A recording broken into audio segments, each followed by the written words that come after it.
साधु जय भीम। मैं हूं इंजीनियर स्नेहा और आप देख रहे हैं नेशनल चौपाल।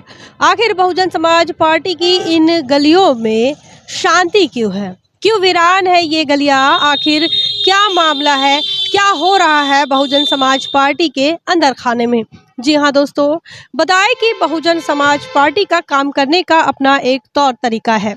वो तौर तरीका उनका इंडोर कैडर कैंप वाला है, जिसमें वो लगातार जो चार दीवारी के अंदर बंद कमरे में अपने कार्यकर्ताओं के साथ बातचीत करते हैं और लगातार जो बहुजन समाज पार्टी की दिशा निर्देश के अनुसार, बहुजन समाज पार्टी की राष्ट्रीय अध्यक्ष बहन कुमारी मायावती जी इनके अनुसार जो भी दिशा निर्देश होते हैं, उन दिशा निर्देशों को कार्यकर्ता तक पहुंचाने का एक काम करते हुए बहुजन समाज पार्टी का यही तरीका होता है, अपने कार्यकर्ता तक बात पहुंचाने का। और लगातार इसी माध्यम से, इसी तरीके से बहुजन समाज पार्टी पिछले जब से बहुजन समाज पार्टी का गठन हुआ है और जब से बहुजन समाज पार्टी के पहले जिस प्रकार से गैर राजनीतिक शक्तियों के तौर पर बसपा काम कर रही थी, उसी तरीके से आज भी बसपा काम कर रही है। आज की तारीख में 2024 के इलेक्शंस है। पूरे देश के अंदर इस बात पर हलचलें हो रही है कि आखिर 2024 में क्या होना है।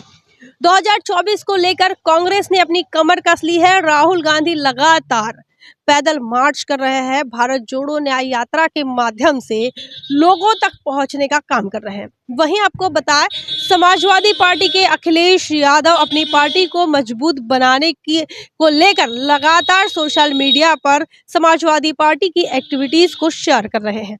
इतना ही नहीं, आपको ये बताएं कि इंडी अलायंस के माध्यम से लगातार भारतीय जनता पार्टी को रोकने के लिए कैसे तैयार हो रही हैं, ये भी बातें बताने का काम सोशल मीडिया के माध्यम से अलग अलग पार्टियां कर रही हैं। ये बात अलग है कि जयंत चौधरी फिलहाल इंडी अलायंस का हिस्सा नहीं है और ना ही अखिलेश यादव के साथ है।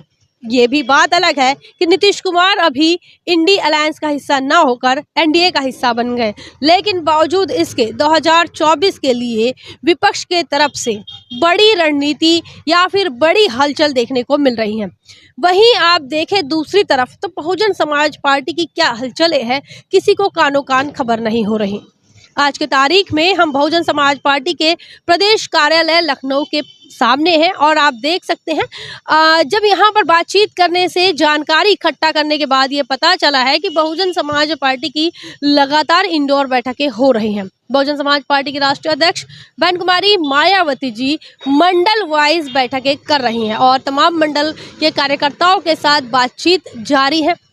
2024 के लिए बहुजन समाज पार्टी अपने अकेले बलबूते पर चुनाव लड़ने वाली है और ऐसे में बहुजन समाज पार्टी की राष्ट्रीय अध्यक्ष बहन कुमारी मायावती जी ने मंडल वाइज तमाम अपने कार्यकर्ता पदाधिकारियों से कैडर लेने के लिए कहा है और साथ ही उम्मीदवारों की सूची भी मंगवाई है।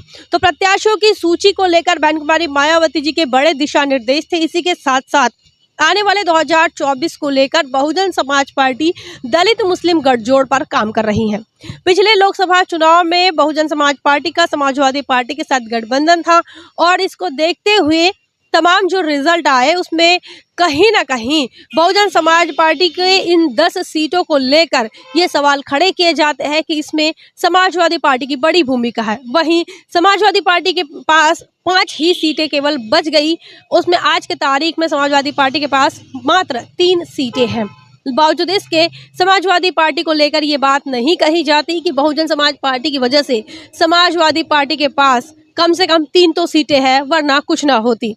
लेकिन खैर, ये इस देश के अंदर लगातार बहुजन समाज पार्टी को एक अलग नजरिए से देखने की परंपरा रही है, चाहे वो मीडिया के माध्यम से हो, चाहे राजनीतिक दलों के माध्यम से हो। और ये होने के पीछे का जो कारण है, ये तमाम लोग जानते हैं। चूँकि ये कहा जाता है कि इस देश के अंदर जो जाति है वो जाति कभी जाती नहीं, और ये जाति का जो फैक्टर होता है ये बड़ा महत्वपूर्ण होता है। पूरा देश जानता है, दुनिया जानती है, बहुजन समाज पार्टी इस देश के अंदर दलितों, पिछड़ों, आदिवासियों और माइनॉरिटीज़ के लिए काम करती है। उनके विचारधारा की अगर बात की जाए तो बाबा साहब अम्बेडकर, महात्मा ज्योतिराव फुले, छत्रपति शाहू जी महाराज, इनको अपना आदर्श नेता मानते हुए इससे विचारधारा को लेकर बहुजन समाज पार्टी लगातार काम करती हुई नजर आई है। जब बहुजन समाज पार्टी की 4 बार उत्तर प्रदेश में सरकार बनती है तो समतामूलक समाज के निर्माण के लिए जो कुछ महत्वपूर्ण काम थे वो तमाम काम करने का जो काम है बहुजन समाज पार्टी की सरकार के माध्यम से हुआ, बहन कुमारी मायावती जी के माध्यम से हुआ। विकास कार्य की बात की जाए, निर्माण कार्य की बात की जाए, स्वास्थ्य की बात की जाए या फिर शिक्षा के क्षेत्र में बात की जाए, बहुजन समाज पार्टी ने किसी भी क्षेत्र को ऐसा नहीं छोड़ा, ना ही उसे अछूता रखा। विकास के कार्यों से हर समाज की बात की और हर तबके की बात की। ऐसे में बहुजन समाज पार्टी आने वाले 2024 के लोकसभा चुनाव में अपने अकेले बलबूते पर और जो काम बहुजन समाज पार्टी ने आज तक 4 बार के इस शासनकाल में किया है उसी का हवाला देते हुए बहुजन समाज पार्टी आज चुनावी मैदान में उतर रही है। 2024 के लिए इस देश के अंदर भारतीय जनता पार्टी को रोकने को लेकर अलग अलग कयास लगाए जा रहे हैं। कुछ लोगों का ये कहना है कि बीजेपी को रोकना इसलिए ज़रूरी है क्योंकि संविधान को बचाया जा सके। वहीं कुछ लोगों का ये कहना है कि इस देश को भारतीय जनता पार्टी से इसलिए बचाना है ताकि लोकतंत्र को बचाया जा सके। कुछ लोगों का ये कहना है कि इस देश के SC ST OBC इनकी हकमारी जो हो रही है, इनके अधिकार जो छीने जा रहे हैं, इन्हें बचाने के लिए बीजेपी को रोकना बड़ा ज़रूरी है। वहीं कुछ लोग लगातार जंतर मंतर पर इस बात के लिए आंदोलन कर रहे हैं कि भारतीय जनता पार्टी EVM की सरकार है, वोट चोरी करके बीजेपी की सरकारें आती हैं। ऐसे में इन तमाम संघर्षों, तमाम आंदोलनों को अगर आप देखते हैं तो इसमें ये समझ आता है कि बहुजन समाज पार्टी एक अपने विचारधारा की लड़ाई को लेकर मैदान में है और अपने संगठनात्मक ढांचे को चुस्त दुरुस्त बनाने का काम कर रही है। अगर आप देखते हैं बहुजन समाज पार्टी की तस्वीरें अधिकतर सोशल मीडिया पर वायरल नहीं होती या फिर सोशल मीडिया पर शेयर भी नहीं की जाती, लेकिन कुछ तस्वीरें ऐसी हमको देखने को मिलती हैं जिसमें लगातार बहुजन समाज पार्टी के उत्तर प्रदेश के प्रदेश अध्यक्ष विश्वनाथ पाल, इनके माध्यम से लगातार हर दिन कहीं ना कहीं कैडर के माध्यम से, समीक्षा बैठकों के माध्यम से, कार्यकर्ता सम्मेलन के माध्यम से लोगों में बहुजन समाज पार्टी के नेता कार्यकर्ता पहुंच रहे हैं। वहीं आपको ये भी बताएं, अलग अलग राज्यों में भी इसी प्रकार का आलम है। आज के तारीख में बहुजन समाज पार्टी उत्तर प्रदेश के अलावा महाराष्ट्र, मध्य प्रदेश, राजस्थान की भी बड़ी पार्टी है और महत्वपूर्ण पार्टी के तौर पर उसे देखी जाती है। इसी के साथ साथ छत्तीसगढ़, तेलंगाना, आंध्र प्रदेश में भी बहुजन समाज पार्टी का अपना वोट बैंक है। दिल्ली, हरियाणा, पंजाब, उत्तराखंड, तमाम जगहों पर बहुजन समाज पार्टी के अपने वोटर हैं, उनका वोट बैंक है। और यही एक बात है जो बहुजन समाज पार्टी को अनेक अलग अपने दूसरी पार्टियों से अलग करती है, जो कि बहुजन समाज पार्टी का अपना वोट बैंक जो कि पूरे भारत में पाया जाता है।